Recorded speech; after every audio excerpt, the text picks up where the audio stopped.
Hi guys, karon na try ko for today's video mag-an ko sa tutorial of saan pag create of database sa MySQL. Mga basics ra ni higher pag-expect ug may explanation na pero try na og best para pag-explain. So na open command line ug enter password.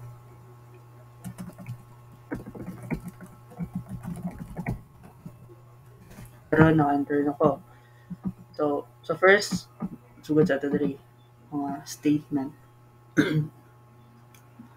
Ani create. Ang create diri ka magkuan kanina statement, create database, dash ka create kag database ug tables. Ang select to determine table, ang drop delete permanently a table or a database. So kani sa drop pwede ka mo drop mo delete na siya permanently og table o database. Ang insert kuan na siya mo add ka og data sa isa ka table. Sunod ang update, kuan na siya to change an existing data. If ever na yung napangalan to John Agar Barotilla niya. Ang birthday is October 1. If sayop ra to og input, pwede pa na siyang update gamit og update. Tapos katong sa birthday may update in January 15. So muna sa update. Ang delete mo'y pag-delete og kuan record or data sa sulod sa table. Lahi ang drop og delete.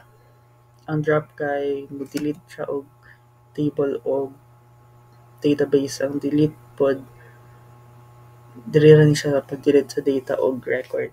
So natay command grant is to give access and revoke is to remove access. So first naatay kuan diri so ganata natay mga basics kuan diri command. Ang pag-show sa mga databases nato is kani show databases. Dapat na S ulay tapos semicolon ay kalimdan semicolon. If walay semicolon mo ani siya. So inyong buhaton ayaw mo usab og database ana inyong buhaton na lang enter na lang ninyo ang semicolon para mogawas. Pero pwede mo put show databases diretso para dili na mogawas pa nimo sa ka-arrow. So na natin yung mga database name. So sunod create ta og database. So ang pag-create niya is gamit ta og create database walay s. If naani siya s databases mo error siya. So, create database name kuan ah Barotilla na lang. Barotilla. Deleted na ako. So, query, okay. Wait lang guys. Padakon din ako. Query, okay. One row affected. Sunod, ato i-show kung naana ba yun. Kung naana, na nagbarotilla dere. Sunod, kamatag table. So, saan pag mag table? Muni ang syntax. Wait lang. Pag create table, muni ang syntax. Create table, sunod ang table name. So, karon magkama ta og table na para tong gipa activity ni man. Explain ako to. Karon nag-type ra ko daan kay para dili na mag-type pa kay kalas kay kuan minutes upload pa na ako. So karon kay table pets ang name owner species sex o birthday. Pasabot aning 50 muna ang mga characters na pwede i-input nimo. 50, 255, 255, manana. Copy nato ni siya.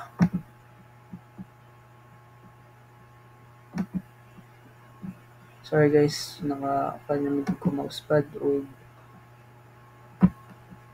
guba pa ng control ug shift sa akong keyboard sa laptop.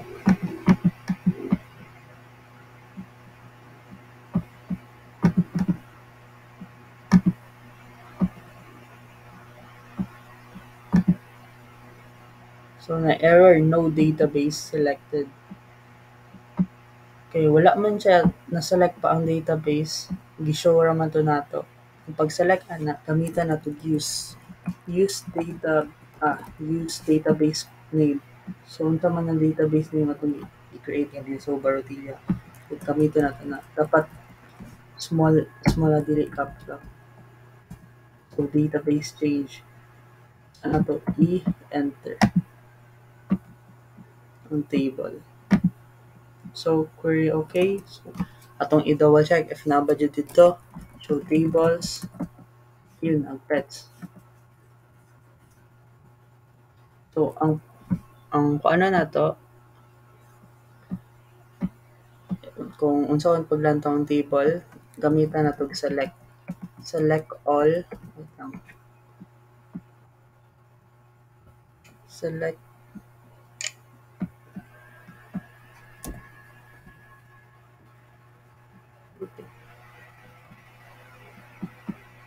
wait lang guys. So,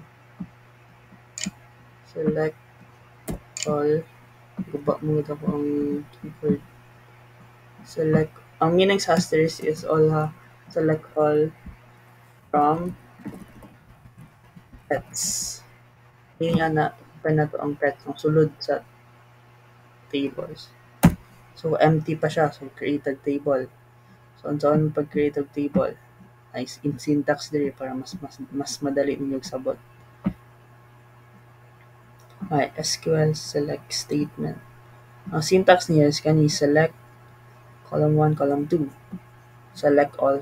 Dili. No. Select mo na din. Insert tayo mean. Insert into table name, column 1, column 2, column 3. Ang values, sulod ana sa mga values like names and owner, mga ana. So, nanatay i-create daan para dili kay kalas. Muna ang syntax. Insert into pets. Tapos values, brownie, John Gonzalez. Kaning brownie, natungod na siya sa name, sa pet. Kaning si John Gonzalez, natungod pa na sa owner. Ang dog, natungod pa na sa species. If kaning si brownie, ibalhin ako siya diri sa John Gonzalez na ang John Gonzalez diri sa brownie.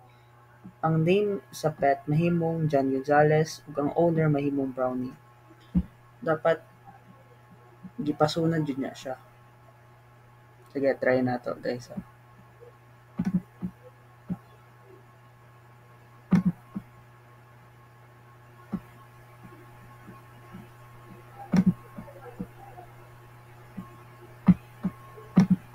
Mugod siya ma-paste. Enter. So atong i-check ha. Boom. Ana, di ba ganina kay empty pa man? Karon dili na empty. Ano yung gawas?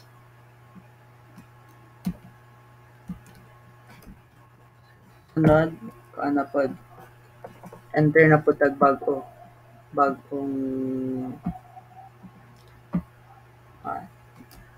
hain na po na name to dog. Name to dog is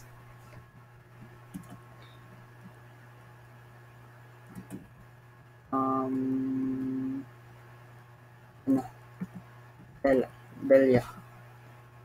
So, pag-pronounce sunod, i-name na to sa owner, Daryl Suan. Shout out sa iyo, guys. Sunod, yung species is dog, na ang sex niya is male. Lang guys ha.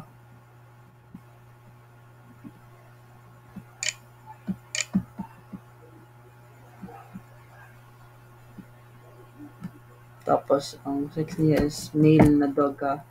Birthday is October 14, 1999. Dili usbon na to kay na. Then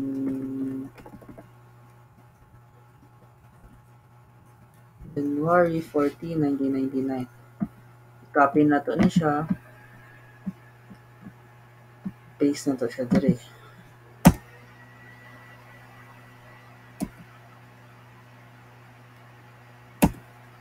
Wait lang ah.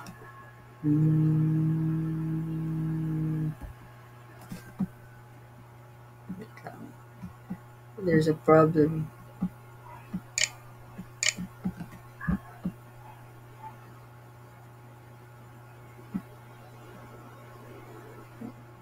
Kulangan ko sa ito gani. Coast na pala na to. Sensitive mo siya guys.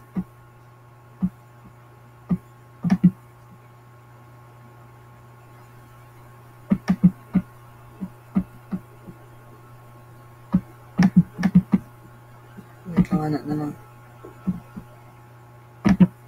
Para diretso. So okay na. So open na pa para makita.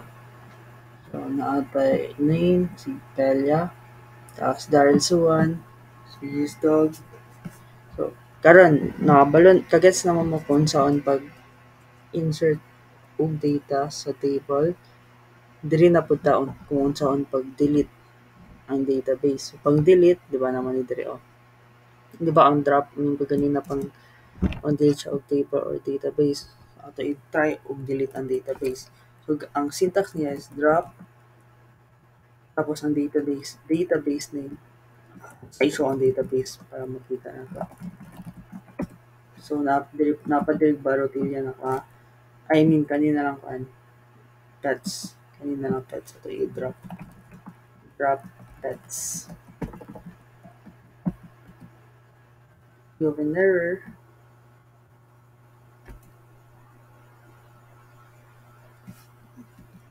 Kailangan. Database pets. Wala na ako nabot ng database. So, itong show database kung na pa ba, check na to. So, wala na. Sige guys, nasabtan na ninyo. Pero recommend dyan ako, self-study mo dali sa my w3schools.com advanced study mo sa MySQL. Kaya dagan pa mo masabtan. Kesa na ako, basa-basa lang. Dagan mo masabtan dali. Good luck. Thank you sa pagpaminaw.